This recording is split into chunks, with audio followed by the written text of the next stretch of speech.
बिहार में शराब बंदी है। ऐसे में शराब पीने वाले लोग कुछ न कुछ जुगाड़ करके शराब अरेंज करते हैं। कई बार तो शराब के लिए अपराध तक करने से पीछे नहीं रहते।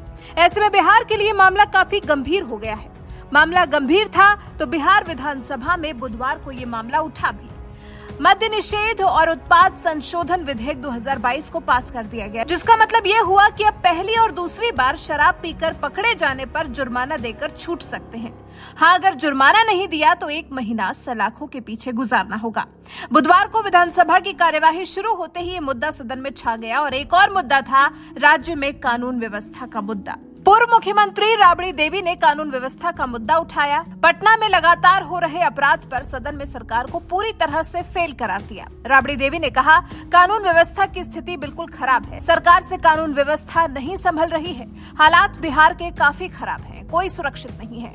इसके बाद राबड़ी देवी ने बिहार में योगी मॉडल लागू करने की बात पर भी तंज कसा। ये रोक ले, कोई रोका है क्या बिहार के? योगी के लिए कहीं बैठा है तो बिहार में आया। बिहार के मुख्यमंत्री को वहाँ भेज दे यूपी में, और योगी के लावे यहाँ कोई रोका है? अगर हिम्मत तो ले ना योगी मॉडल ले तो क्या करेगा? नीतीश कुमार करेंगे मॉडल तो वही लाएंगे ना, वही सरकार है ना, डबल इंजन का सरकार है, वही न करेगा लोग।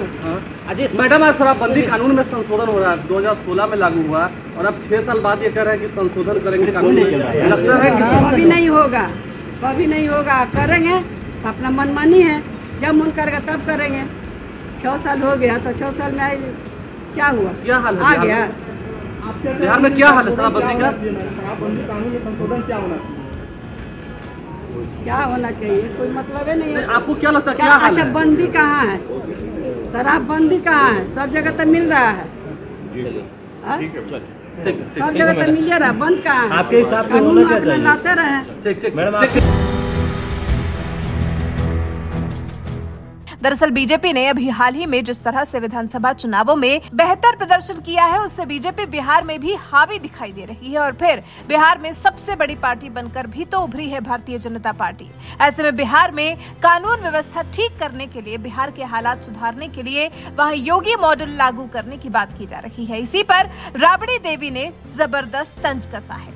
वहीं इसी कड़ी में बीजेपी के विधायक और पूर्व मंत्री विनय बिहारी ने भी बहुत बड़ी बात कह दी।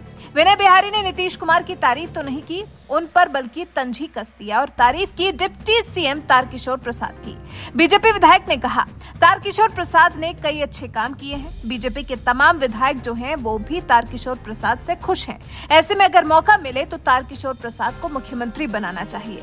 अब बिहार में योगी मॉडल चलना चाहिए, क्योंकि मुख्यमंत्री नीतीश कुमार में अब वो 2005 वाला जोश नहीं रहा। कुल मिलाकर जिस तरह से बीजेपी देश के कई राज्यों में फिर एक बार जीत का परचम लहराने में सफल हुई है, ऐसे में बिहार में नीतीश कुमार के पद पर इसका बोझ बढ़ रहा है। बिहार में योगी मॉडल लागू करने की जो चर्चा तेज हुई है, उसका भी एक कारण बीजेपी के प्रदेश में बढ़ती पूछ ही है। पटना से सटे दानापुर में जेडीयू के नेता की हत्या के बाद बीजेपी के विधायक मिथिलेश कुमार ने बिहार की कानून व्यवस्था को दुरुस्त करने के लिए योगी मॉडल लागू करने की मांग की थी। बीजेपी एमएलए मिथिलेश कुमार का कहना था कि अपराधियों के मन में खौफ भरने के लिए बिहार में योगी मॉडल को लागू करने के सिवा और कोई चारा नहीं बचा है। देर सवेर बिहार में योगी मॉडल की जरूरत पड़ेगी, तभी अपराधियों के मन में कानून का खौफ होगा। बीजेपी विधायक के इसी बयान से बिहार की सियासत गर्मा गई है और अब और लोग भी बीजेपी विधायक मिथिलेश कुमार की बात का समर्थन कर रहे हैं, जिससे निश्चित तौर पर सीएम नीतीश कुमार असहज महसूस कर रहे होंगे। वैसे आपका बिहार में योगी मॉडल लागू करने की मांग पर क्या कहना है? साथ ही शराबबंदी पर जो विधेयक पास हुआ है उस पर आपके क्या विचार है? अपनी राय हमें कमेंट कर जरूर बताएं। राष्ट्रपिता की भावना, बापू की भावना को भी कोई नहीं मानता है तो हम तो मानते ही नहीं है कि वो हिंदुस्तानी है, वो भारतीय तो है ही नहीं और वो काबिल तो है ही नहीं, वो महाअयोग्य है, महापापी है। जो राष्ट्रपिता बापू की बात को भी नहीं सुनता है, अब समझता है, तो उसका क्या मतलब? इसलिए इस बात को देखना चाहिए, जरा सा इस सब प्रचार करना चाहिए।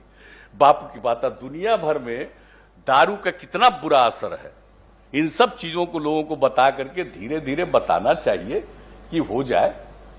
और धीरे धीरे तो अन्य राज्यों को भी देखना चाहिए। अब हो रहा है कि कुछ आमदनी हो जाता है दारू बनाने में और उसी के चलते नहीं कर रहा है। अरे भाई कोई आमदनी है, हम लोगों को तो जैसे देखिए कुछ नहीं होता था, हम लोग उसमें टाइटिंग किए थे, सब कुछ किए थे, तब 5,000 करोड़ पर पहुंच गए थे, लेकिन हमने छोड़ दिया, हमने तत्काल उसको खत्म किया। तो सवाल इसका है कि अगर कोई भी राज्य बंद करेगा तो वो चीज बंद हो जाएगा, लेकिन फायदा कितना होगा? इस शराबबंदी के चलते आप देख रहे हैं अब कितना सब्जी की बिक्री है। आप जरा कल्पना कर लीजिए, तरकारी पहले बिकता था, इतना सब्जी का उत्पादन होता था। एक से एक चीज देखिए ना कि जो पैसा जो दुरुपयोग करता था, शराब पीने में पैसा बर्बाद करता था, अगर वो पैसा बर्बाद नहीं करेगा और यही सब काम में लगाएगा तो देख लीजिए उसके घर में कितना अच्छा अब भोजन हो रहा।